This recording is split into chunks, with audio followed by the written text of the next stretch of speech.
Nah, di sini sudah ada ya. Sayur-sayuran adalah berbagai bagian dari tumbuhan yang meliputi dari daun, akar, bunga, bahkan buahnya yang merupakan sumber vitamin dan mineral. Nah, di sini ada contohnya ibu-ibu, ada sayur daun. Sayuran daun itu ada apa aja? Ada yang tahu? Ada sayur daun kelor, daun kangkung, sawi, dan masih banyak lagi ya. Kemudian ada sayur akar. Nah, ada yang tahu sayur akar? Tidak tahu. Sayur akar itu wortel, kentang, dan lobak. Nah, ada sayur buah. Sayur buah itu timun, tomat, terong ya. Kemudian ada sayur bunga. Nah, kalau sayur bunga itu ada yang tahu? Tidak tahu. Nah, kalau sayur bunga itu kembang kol, sama jantung pisang ya. Nah, itu. Kemudian di sini ada yang tahu pengertian buah? Tidak tahu. Pengertian buah. Buah-buahan adalah salah satu bahan pangan yang mudah diolah dan dimakan, serta memiliki bau dan aroma yang begitu menunjukkan. Begitu juga pastinya banyak kandungan gizinya ya. Nah, kemudian di sini ada fungsi sayuran dan mineral. Fungsi sayuran dan buah. Nah, fungsi sayuran dan buah ini memiliki banyak fungsi ya. Yang pertama, mengurangi risiko penyakit jantung, mengurangi risiko penyakit tekanan darah tinggi, mengurangi risiko diabetes tipe 2, mengurangi risiko kanker, dan sistem penglihatan yang sehat. Kemudian memiliki tulang dan gigi yang sehat. Kemudian melancarkan sistem pencernaan ya. Jadi kita tuh harus banyak-banyak mengonsumsi sayur-sayuran dan buah-buahan ya. Nah, di sini ini ada gambarnya orang terkena darah tinggi ya. Ini memiliki sistem penglihatan yang sehat ya. Nah, di sini ada manfaat vitamin dan serat yang baik ya. Nah, di sini ada manfaat vitamin. Ada vitamin A. Nah, vitamin A ini untuk kesehatan mata. Nah, di sini ada macam-macam vitamin A. Nah, di sini ada wortel, pepaya, daging ya, ada kentang, alpukat, brokoli, dan masih banyak lagi ya di sini. Nah, kemudian ada vitamin D. Kalau vitamin D ini untuk kesehatan tulang. Nah, supaya tahu apa sih vitamin D itu apa aja. Nah, vitamin D ini ada wortel, pepaya, daging ya. Kemudian ada melon, jagung ya. Kemudian ada vitamin E. Vitamin E ini untuk kesuburan dan juga awet muda. Nah, biar kita awet muda berarti kita harus banyak-banyak mengkonsumsi vitamin E ini ya, Ibu.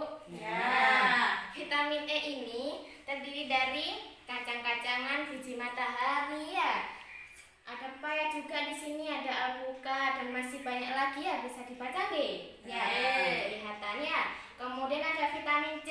Nah, vitamin C ini untuk meningkatkan daya tahan tubuh terhadap infeksi ya. Vitamin C ini ada nanas, stroberi, jambu biji, kiwi ya.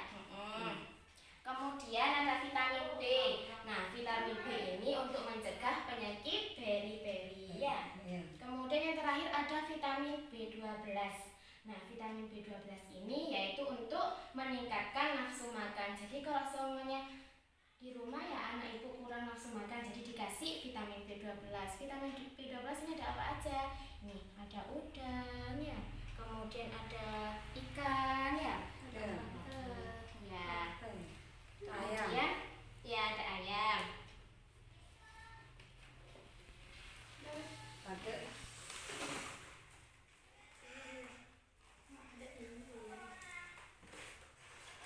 Kemudian di sini manfaat serat. Manfaat serat. Serat itu adalah makanan yang berasal dari tumbuh-tumbuhan yang berguna untuk memelihara usus. Nah, serat itu sendiri dibagi menjadi dua, ibu-ibu. Ada serat larut dalam air, ada yang serat tidak larut dalam air. Nah, serat yang tidak larut dalam air ini berarti tidak dapat dicerna oleh pencernaan. Sedangkan serat yang larut dalam air bisa dicerna dalam pencernaan otomatis, bisa larut dalam air ya. Kemudian manfaatnya itu untuk mencegah diabetes, kemudian mencegah kanker, kemudian menurunkan berat badan, memperlancarkan kita kalau kita BAB ya, itu kalau serat. Kemudian membuat awet muda serta membantu proses pembersihan racun di dalam tubuh kita ya. Nah, di sini akibat kekurangan mengonsumsi makanan sayur dan buah. Ada yang tahu? Tidak. Tidak ya? Tidak tahu. Ya, tidak tahu. Nah, akibatnya kalau kita kurang mengonsumsi makanan sayur dan buah, yang pertama daya tahan fisik kita itu akan lemah. Kemudian kita akan sering terkena sari awan. Kemudian biasanya terjadi itu paling banyak itu sulit untuk BAB ya Ibu ya. Ya. Biasanya kalau orang sulit BAB itu kurang makan sayur berarti. Kemudian bisa terkena jantung koroner, stroke ya. Kemudian masih gangguan pencernaan dan juga darah tinggi. Nah, kemudian di sini biasanya ibu-ibu kalau setiap harinya itu makan sayuran itu berapa porsi? Nah, biasanya itu dalam upaya untuk memenuhi kebutuhan gizi sebaiknya kita tuh kan makan 3 kali sehari, mulai dari sarapan, makan siang dan makan malam. Nah, kita juga dianjurkan untuk mengonsumsi selingan, camilan selingan, yaitu sayur-sayuran dan buah-buahan, karena itu memiliki tinggi kalori dan juga banyak kandungan gizinya ya.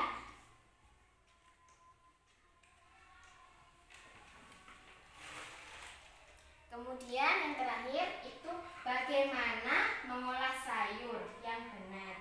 Nah, bagaimana mengolah sayur yang benar? Di sini sudah saya jelaskan. Sebelum ibu-ibu biasanya di rumah ya mengolah sayur itu dicuci dulu apa dipotong, terus dipotong dulu baru dicuci. Dipotong dulu baru dicuci, gitu ya. Nah, sebenarnya yang bagus itu dicuci dulu baru dipotong, bukan dipotong dulu baru dicuci. Karena apa? Kalau dipotong dulu baru dicuci, maka kandungan gizi yang ada di dalam sayur ini hilang dan rusak. Ya. Jadi, tapi nyucinya itu jangan dibak. Biasanya kan kalau ibu-ibu kan dibak ya. Nah, sebaiknya tuh nyucinya itu di air mengalir ya. Bagus. Nah, kemudian kita bisa pilih sudah cara masaknya. Nah, ada yang cara dikukus, ya. Kalau dikukus itu kandungan gizinya itu tidak begitu hilang, cuman jangan sampai terlalu matang gitu ya. Kalau terlalu matang itu berarti kandungan gizinya itu sudah tidak ada. Kemudian kalau direbus ini akan merusak sebenarnya Ibu, merusak kandungan gizi dan juga mengurangi. Tapi biar kan lebih sering kan direbus ya berarti ya. Nah, itu jangan sampai matang banget. Jadi kalau sudah tampak layu baru diangkat ya. Tapi kalau sebelum matang jangan diangkat, takutnya bakteri yang ada di sayur itu belum mati ya. Jadi kan tambah terkena penyakit kita ya. Kemudian bisa ditumis ya sayur-sayurannya. Nah, itu. Kemudian nah, di sini saya sudah menjelaskan semuanya. Pastinya ibu-ibu sudah paham apa belum? Paham. Nah, kemudian saya akan mengevaluasi, saya akan memberi pertanyaan sama ibu-ibu yang ada di sini. Yang bisa angkat tangan ya, Bu? Ya. Siapa di sini yang bisa menyebutkan pengertian sayur-sayuran? Saya. Ya, monggo. Sayuran berbagai bagian tumbuhan, mulai dari daun, akar, bunga, maupun dan buahnya. Ya. Kemudian yang kedua, siapa di sini yang bisa menyebutkan pengertian buah-buahan? Oh ya, silakan Ibu. Bahan pangan yang mudah diolah dan mengandung banyak gizi. Ya, itu pengertian buah-buahan ya. Kemudian yang ketiga, siapa yang bisa menyebutkan fungsi sayuran dan buah-buahan? Saya Ya. mengurangi risiko penyakit kanker, Heeh. jantung. Ya. Sudah. Sudah. Oh ya, itu berarti fungsinya yaitu mengurangi resiko penyakit jantung, kanker. Nah, kemudian yang keempat, siapa yang bisa menyebutkan manfaat vitamin dan serat yang terdapat di dalam sayur dan buah-buahan? Angkat tangan. Ya, monggo. Vitamin A kesehatan mata, vitamin D kesehatan tulang, vitamin E awet muda, vitamin K pembekuan darah, surat untuk melancarkan BAB. Itu kalau yang serat ya. Jadi kalau serat itu untuk melancarkan BAB ya. Kemudian di sini siapa yang berapa banyak porsi kita mengonsumsi sayuran dan buah-buahan setiap hari? Saya Berapa, 3 Bu? kali sehari. Ya, 3 kali sehari ya. Jadi 3 kali sehari itu harus ada Sayur dan buah. Kemudian yang terakhir, yang keenam ya. Siapa yang bisa menyebutkan akibat kekurangan mengonsumsi sayur dan buah-buahan? Ya, Susah BAB dan sariawan. itu kalau kurang mengonsumsi Sayuran. sayuran dan buah-buahan ya.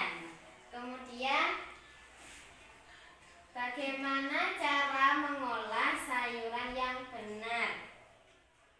Angkat tangan. Saya Iya. dicuci terlebih dahulu, Ya. dimasak, bisa dikukus, direbus, Ya, ditumis. itu ya. Jadi, karena ibu sudah menjawab pertanyaan tersebut, saya kasih hadiah. Nih.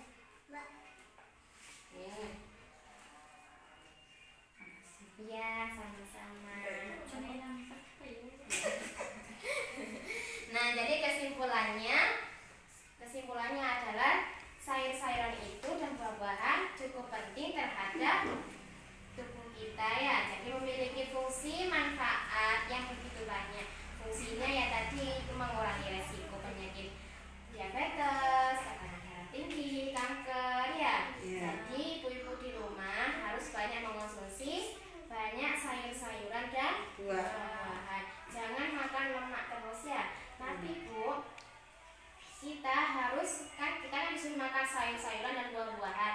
Nah, kita harus lebih banyak makan sayurannya daripada buah-buahannya. Karena apa? Karena kalau buah-buahan ini masih mengandung gula.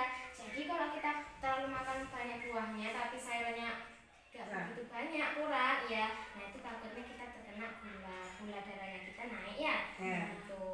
Nah, mungkin cukup sekian penyuluhan dari saya.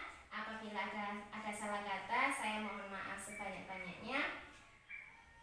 Kemudian semoga bisa bertemu lagi di lain waktu. Wassalamualaikum warahmatullahi wabarakatuh. Waalaikumsalam.